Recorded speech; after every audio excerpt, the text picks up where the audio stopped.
Welcome to Sober Solutions. We are a weekly recovery podcast not affiliated with any particular 12-step or recovery program. However, you may hear us mention them. My name is Jason, and I'm an alcoholic and addict. My name is Chris, and I'm an alcoholic and addict. My name is Ben. I'm an alcoholic and addict. And welcome back to Sober Solutions. Tonight is episode 20. We're going to be talking about being overwhelmed and how to avoid being overwhelmed or getting through feeling overwhelmed as you're on your journey to recovery. Let me interject real fast before we get into this. And I know we mentioned this last episode, but I do want to congratulate you guys because you all deserve it. You know, Jason, your sobriety date is 7/27, I believe, which means Ben's is 7/28, and Matrix is the 2nd of August. So all of you just surpassed a year. I'm a little further behind. I'm November 24th. I'm going to be there shortly, hopefully, God willing. But I do want to say congratulations to all of you. So it's an amazing journey you guys have been on. Thank you, Chris. Really appreciate that. Absolutely. And Matrix with the thumbs up. But you know, we're on this topic of being overwhelmed, and I don't think it could be more appropriate right now. You know, I've been sober for what is that, about 8 months, and things are going very well. And with that, I still feel so overwhelmed. It's funny.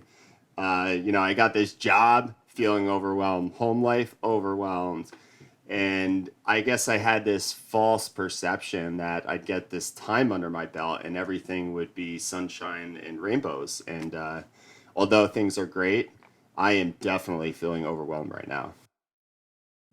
I agree that, you know, things seem to be very overwhelming right now. I have two big things that are going on in my life right now. One of them with my sister, and one of them with my boyfriend. And you know, they're not my stories to tell, but you know, they're both shocking situations. Very, very unexpected. I'm still getting information back from both situations, and on top of that, I'm working 40 to 50 hours a week. I'm in school. I'm, you know, recording and volunteering and sponsoring and like all of these different things that keep pulling me to different corners of the room. And I was in a meeting the other day where we actually talked about this concept of being overwhelmed, and it's on this site called Next Level Recovery, and I'll actually put that in the description. So if anyone listening wants to read that, but it talks about, you know, the feelings of being overwhelmed and different aspects like that. But there's these different steps that we can take to really try and avoid that overwhelming feeling. You know, it really talks about setting short-term and long-term goals. It talks about considering and understanding and really getting to know what your core values are. It talks about making a plan of action, and it talks about keeping it real. And for me, that was the one that, you know, stuck out to me the most. Because one thing that I always used to do when I was in my active addiction is I would look for ways to create a story around my life. I never could, as the article says, keep it real. I could never, you know, be honest. And I think honesty is a big part of this, because even when I was feeling overwhelmed in the past, I was never honest about that feeling of being overwhelmed. I would always say, oh, I'm fine. You know, and I don't know if you've ever heard this acronym, but FINE stands for freaked out, insecure, neurotic, and emotional. And let me tell you, I was all those things when I was fine.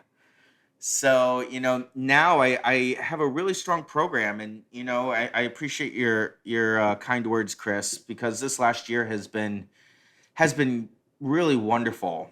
But it doesn't mean that my life's not going to be overwhelming.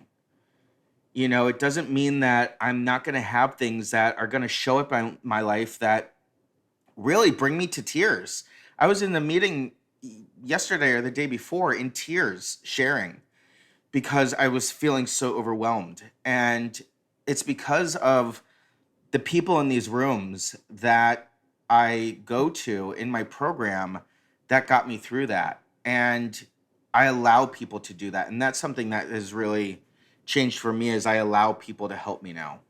Yeah, but Chris, I definitely want to thank you for the kind words, and yes, congratulations to Matrix and Jason, and the my mom got me a little wallet card for 1 year that said some version of you made the decision to be sober, and in there it said you made the decision to feel things. And Jason, what you're talking about is, yes, we're overwhelmed, but we're feeling things.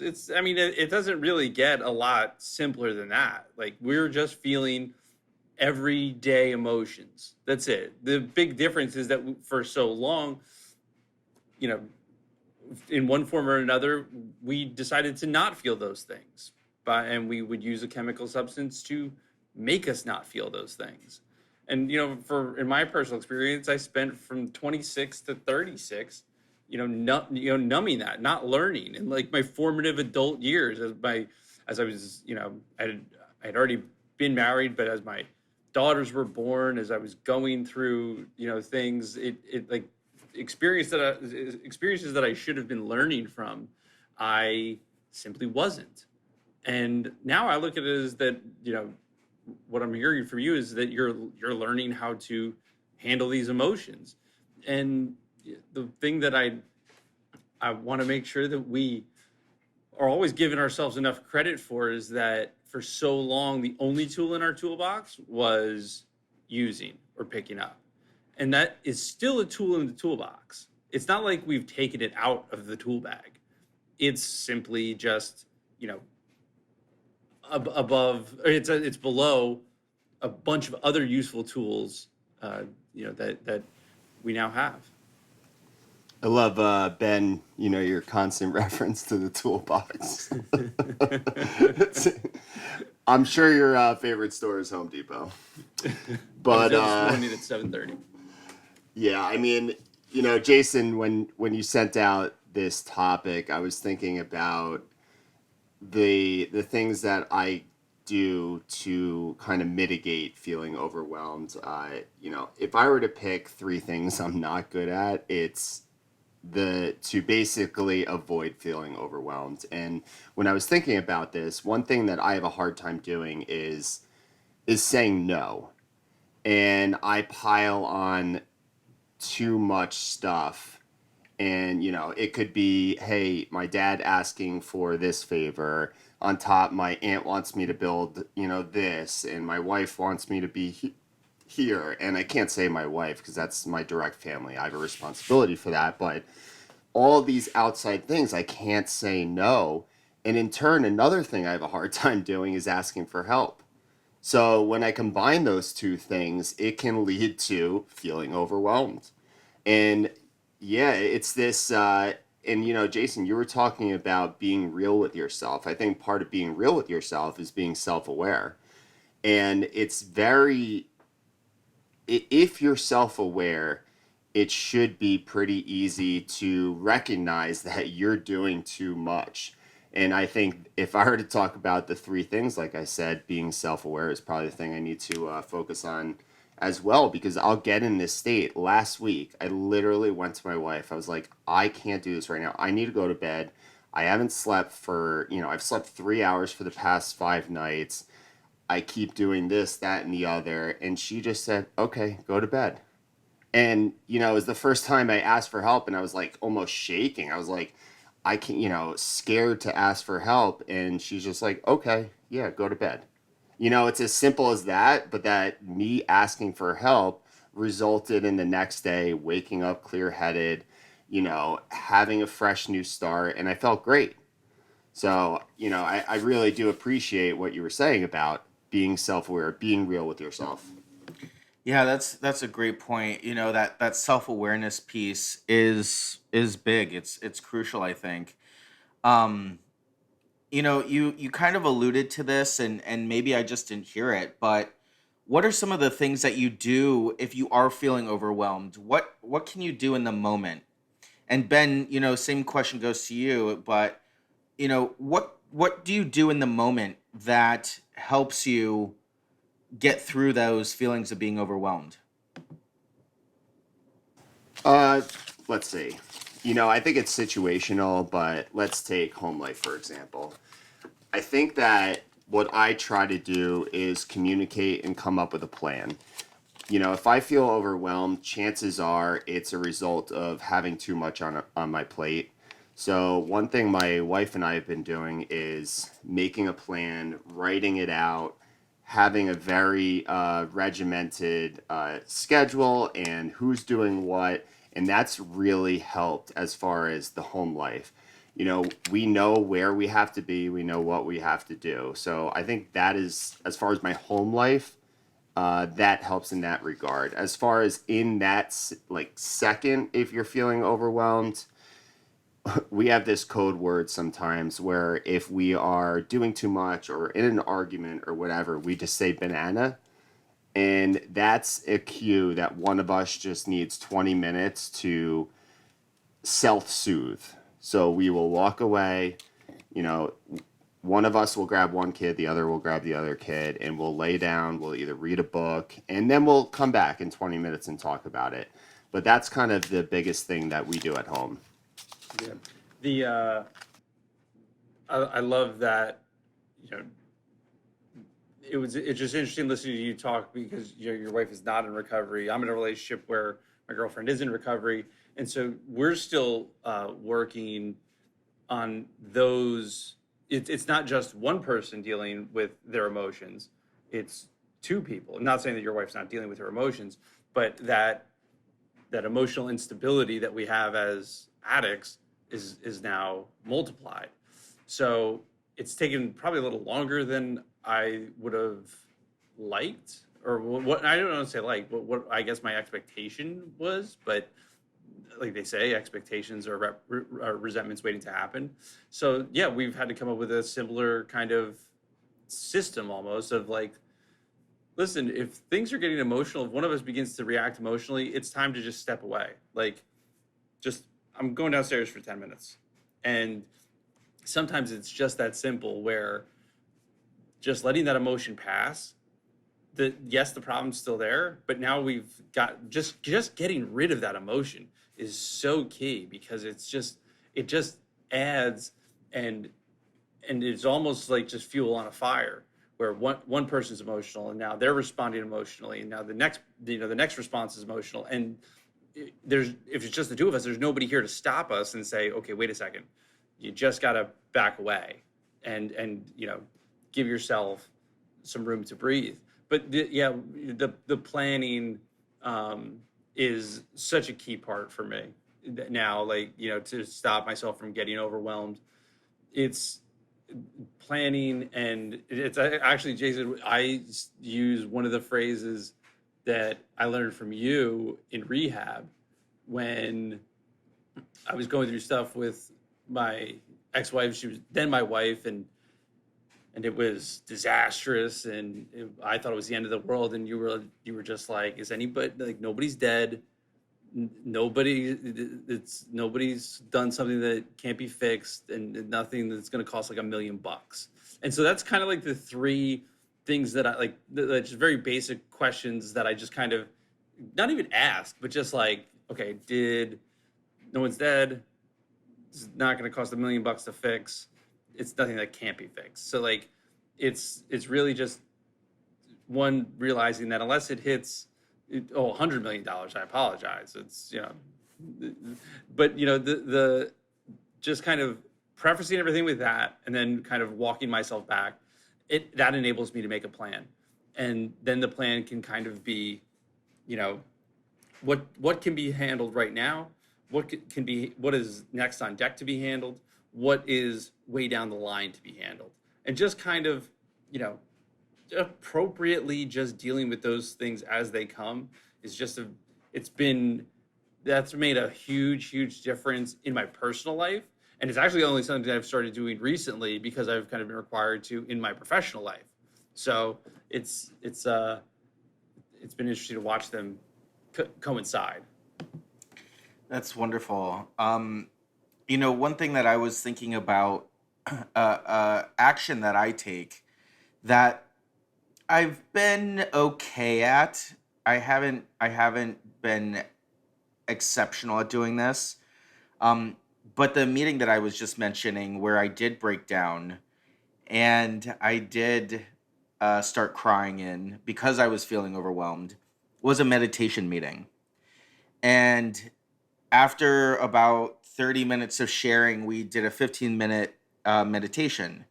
And I'll tell you what, that meditation recentered me, it refocused me, and I took 15 minutes just for myself. I didn't have my phone on like I normally do during meditations. I didn't have a TV on. Wasn't doing work. I wasn't talking to family or friends or a boyfriend. I wasn't doing anything except taking the time to scan my body. That was the meditation. It was around feelings of being overwhelmed and the physical attributes that has on you. Do you And remember the wellness center? I mean, Jason, that part of the best part, in my opinion, or I would say the most helpful, was the whole wellness program at where we went to rehab. And part of that was the morning meditation. And, you know, me and you would go there every single time it was offered. And it was great. It was such a great way to start your day, to feel centered, to appreciate, to, you know, and like you said, meditations are usually centered around a topic. And you could, if you really focus on that topic, it is just an amazing way to really dive into that emotion or feel whatever feeling they're trying to accentuate.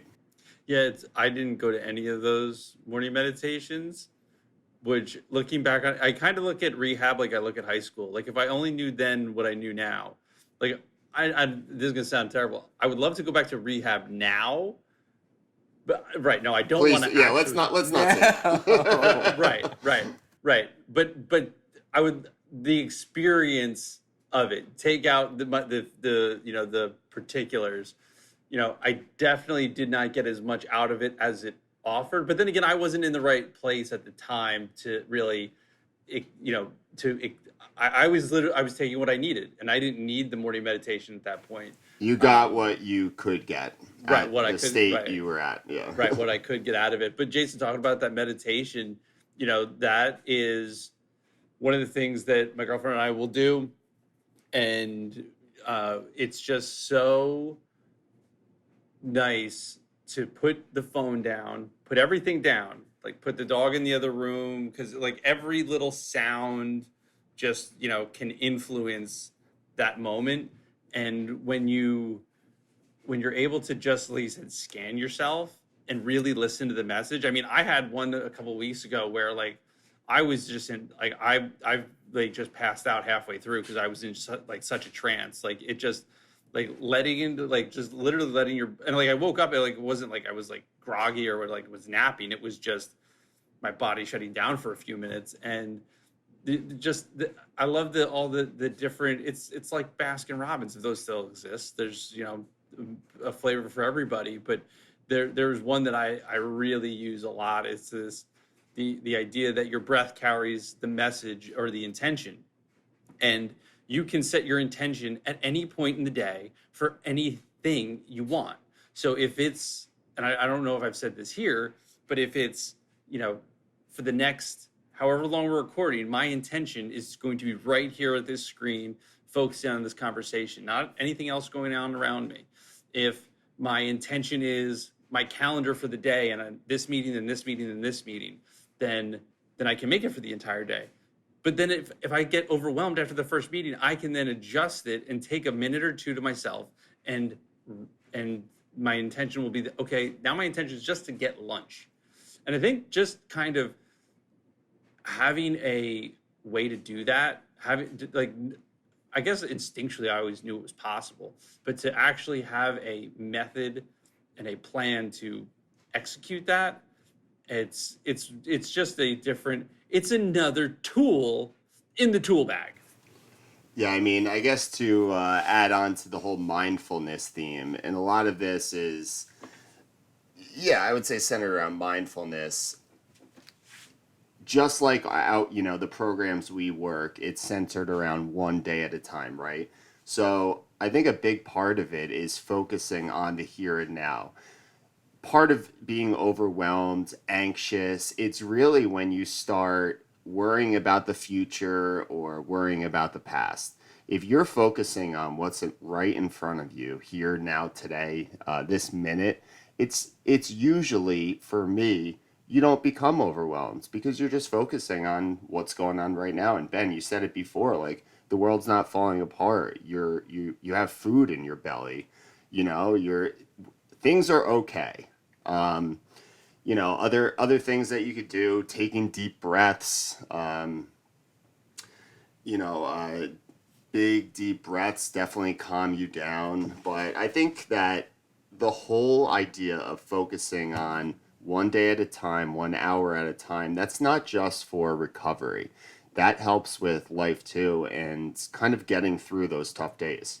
Yeah, well, who was it a couple weeks ago? Pat, that are the guest we had on, where he shared that story about the guy who asked him how he's doing or how he's feeling, and he told him how he was doing, and he explained the discrepancy between that. And it's true, like, yes, we could be feeling one way, but if we kind of step back and say, okay, how are we doing?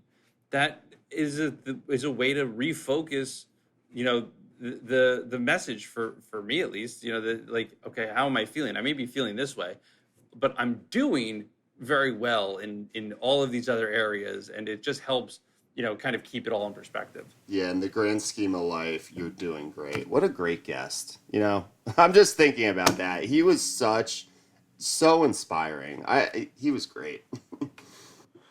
Hey, so Ben, to play off of what you were just talking about, one thing that I've been thinking about that also this article mentioned was around my core values. What are my core values? What or who is it that I am? And that's something that I really had to develop again or truly rediscover. Because, for me, if I'm able to fall back on my core values, those are my guiding principles. Those are the way that I want to live my life. Um, and I know, I kind of listed off a number of things where I have been extremely busy over the last year. But, Ben, I know that you have some updates. So why don't you tell our listeners about that? Well, first I want to hit on those core values. For me, real simple, three core values: honesty, accountability, respect. The and it's funny, it's actually something that my children taught me. And they didn't know they were teaching me this, but when I set out to raise my children, those were the core values I want them to have. So for me, it's kind of like, well, if I'm raising my kids to be honest, respectful, and to be accountable for their actions, I kind of have to do the same thing too. And so instead of being overly complicated about things like as an addict, I can very easily do, it's about those three core values. Am I being honest? Am I being respectful? And am I being accountable?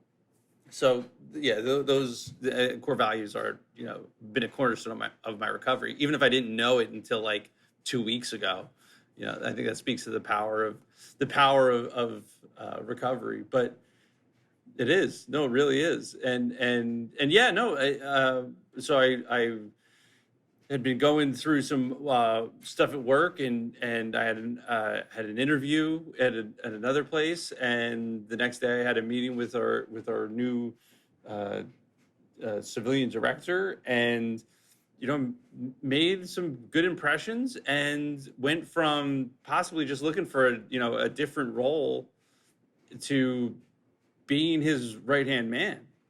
And it's not a job I looked for. It was not something I set out to do. I went to him with a pitch for one thing, and it led to being included in another meeting, and then another meeting, and the work out of that. Eventually, he liked what he saw and said, "All right, you're going to work for me now." And that really speaks to the promises, all that, like what a life beyond your wildest dreams. But this is now a position that is, again, not something that I set out to do, but it's something I am capable of doing. And it's funny. I said before we got on, it's kind of that, even in recovery, that fake until you make it. Like, even if I don't know why exactly I'm in this position, there's something that I've done or some skill set that I've displayed that has put me here. I say all that to say that it's incredibly exciting. I've talked to you guys about it. I really didn't have a professional purpose, ever before. At 36 years old, I was working the same job that I'd gotten when I was 20, and it was service based, and there was really not much productivity if the phone didn't ring, and no matter how good I was at it, it was always dependent on something else. I'm now in a position where I get to create things. I get to be a part of something that is much bigger than myself. It's terribly exciting. It's also a massive, massive, I don't want to say pothole's not the right word. I don't know what word I'm trying to use, but the possibility for burnout and being overwhelmed is right there in my face. I could throw myself into this thing and just go, go, go, go, go. And that would detract from my recovery. It would detract from my personal life. And it would put me in a dangerous position. And so I've been very vigilant about talking to my sponsor about it, talking to my therapist about it, talking to my employer about it, and saying, look, this is where I'm at. This is what I'm capable of. These are the potential hazards. And I'm going to do my best to balance them, but I've got nothing but support all the way around. It's been just so incredible to, when we're honest about things, I think the old me would have been like, nobody can know these things. Nobody can know the truth about me. And they don't need to know the entire story of me. They just need to, certain people need to know that I'm in a position that, I may jeopardize myself as an employee, as a person, as a father, as a friend. I may jeopardize myself if I'm not straight up about this and I'm not honest. Jason, one of the stories you told about going to the doctor and then, offering, a narcotic painkiller. I forget exactly what it was, but, you very easily could have said, yeah, sure. And you could have then turned around and said to everybody else, hey, the doctor prescribed it to me. It's not like I went out searching for this stuff. I didn't buy it on the street, and you would have been honest to a point, but it would have been, the motive would not have been wouldn't have been true. I think that's the key word right there. My motive, or really any of our motives. Right. So for just to finish that up, so for me, I could use work as an addiction. I could go 60 hours a week if I wanted to. I'm going in early and I'm staying late.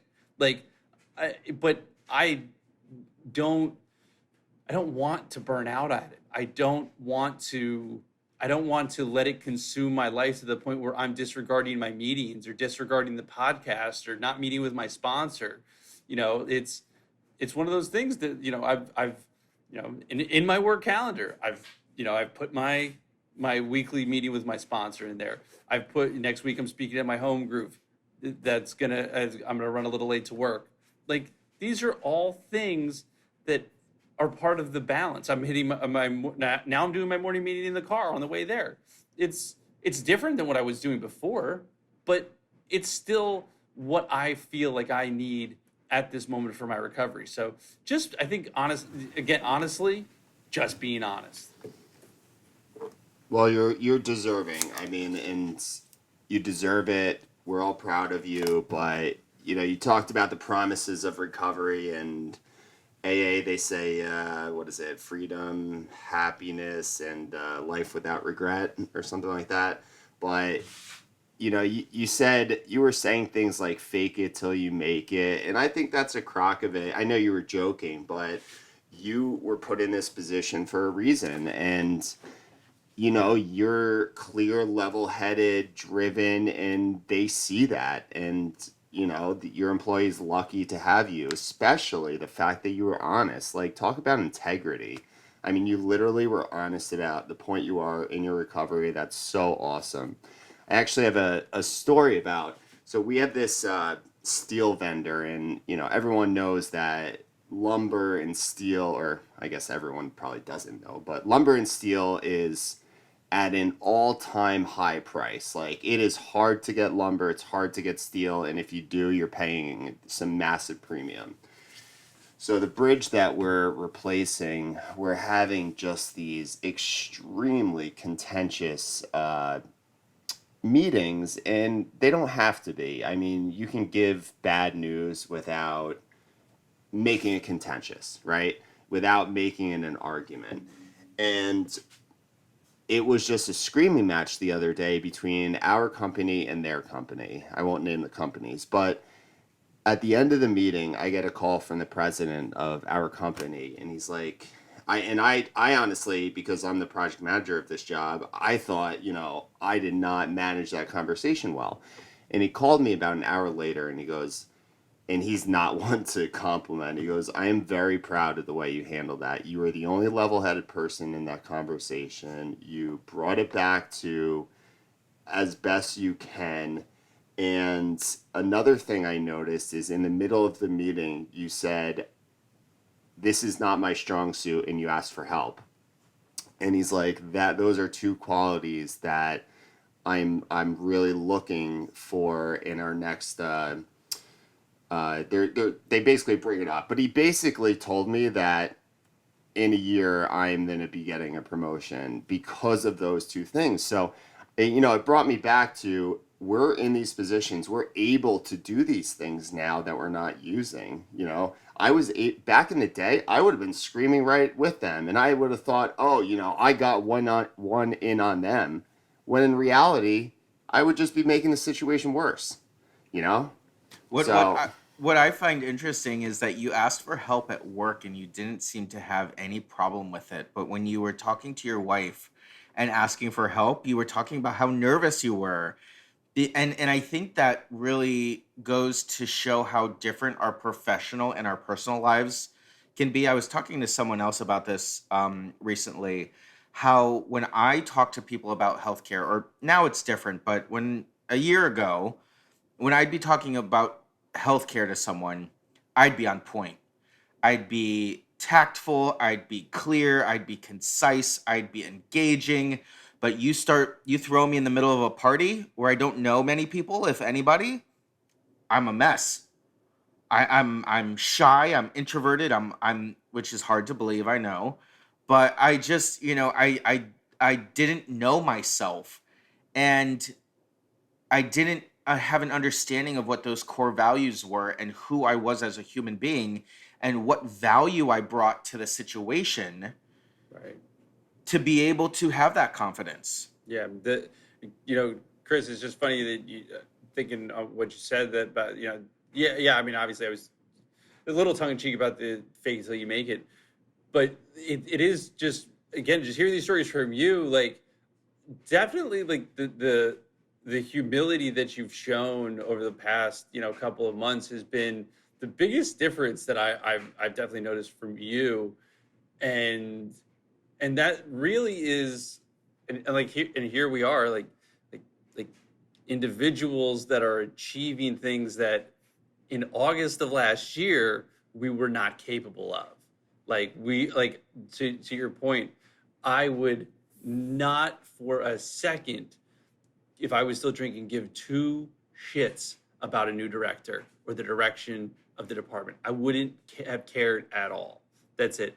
And I'm literally now in a position where, like just being able to sit in a meeting with people who are talking about $1 million communication deals is like how did I go from the smoke hut to here? And it's to your point, we literally we're capable of all of these things. It's a matter of being in the right frame of mind. So for you to be in that room and be the one level-headed voice it's not surprising, because I mean in rehab you were always pretty level-headed, except when somebody was taking your colored pens Or movie night away. or movie night away. Right. Oh, That's I just see that scenario that you were just talking about at work is movie night, when one of the counselors was taking away our movie and we really revolted and you were the ringleader. And you tried to get a mutiny for us to like sign an official complaint against somebody? And it was just oh my god. Yeah, like, I do not want to go back there. Right. Yeah. Dude, yeah. No. Put that into perspective. A year ago, we were arguing with probably a 19-year-old about if we could stay up and watch a movie. How, in the grand scheme of things, it's just mind-blowing. It really is. No, it is. And it really just does speak to the power of genuinely recovering. Like, regardless of, I know you beat yourself up a little bit about the slip, but like it was just something that happened along your journey. It's not that you had given up on recovering. It just happened. Like, and you learned from it. And so like, it's just to be in this position. I hope that's an example to people that like, you can slip, and it's just part of being a human being. Being a human being is hard enough. Being a human being in recovery is really damn hard. So it's not important to focus on the particular day, because your journey started back then. Like, for me, our sober dates, I don't put a ton of credence into them, because only because I don't want to be tied to a date. I want to be tied to today. That's an interesting thought. I like the way that you said that. I'm expecting a butt from Jason. I am. I'm looking for a butt. I really am. But instead of butt, how about we replace it with and? There you go. I think that I love the fact that I hit a year, and I think that has helped me through my. Really has helped me stay sober. But I really love how you just put that. You know what I think it does real fast? Sorry to interject. I think it helps other people more than it helps you.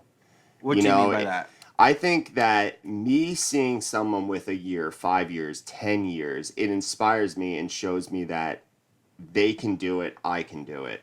However, me at 8 months, I've had a year before.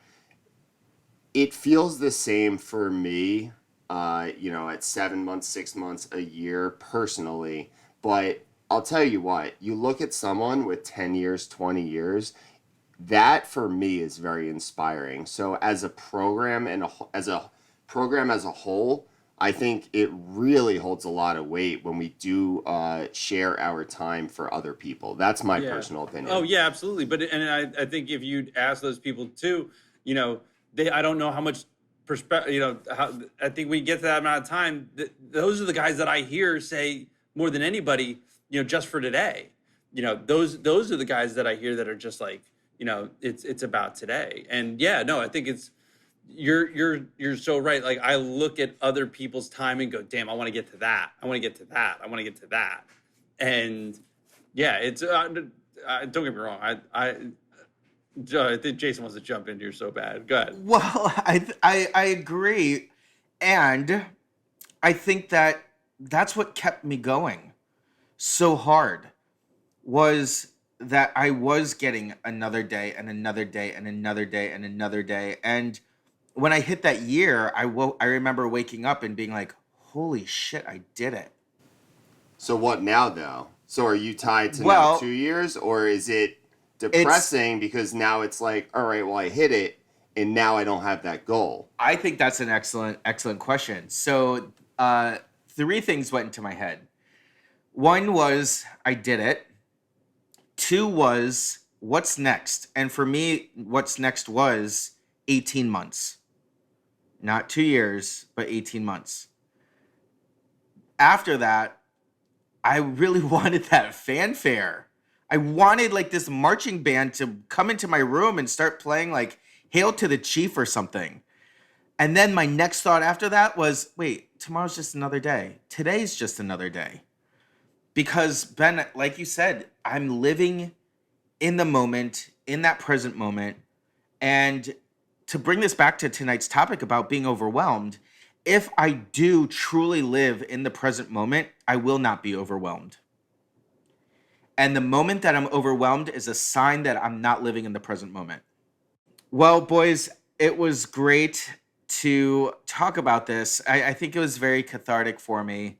I really got a lot out of this. That last thought that I kind of piggybacked off of what Chris was just saying before, that living in the present moment is what it means to fight against that feeling of being overwhelmed. It really has helped me. So thank you for that tonight, guys, and congratulations again to you, Ben and Matrix, and Chris. On November 24th, we will celebrate you and your year, one day at a time, buddy. And as always, tonight's episode is dedicated to the still sick and suffering alcoholic and addict, especially the individual who's going to pick up for the first time tonight. Have a good night, guys. Have a good night. Have a good night. We appreciate your liking and subscribing to our podcast. If you liked what you heard today and would like to support our podcast, feel free to Venmo $1 to our virtual basket at Sober Solutions Podcast. We want to hear from you too. If you have a comment, question, topic, or would like to come on the show, find us on Instagram, Facebook, or YouTube at Sober Solutions Podcast. Or you can shoot us an email to sobersolutionspodcast@gmail.com. Find us on Apple Podcast and Spotify. And if you like what you've heard, make sure to subscribe, rate, and review the show.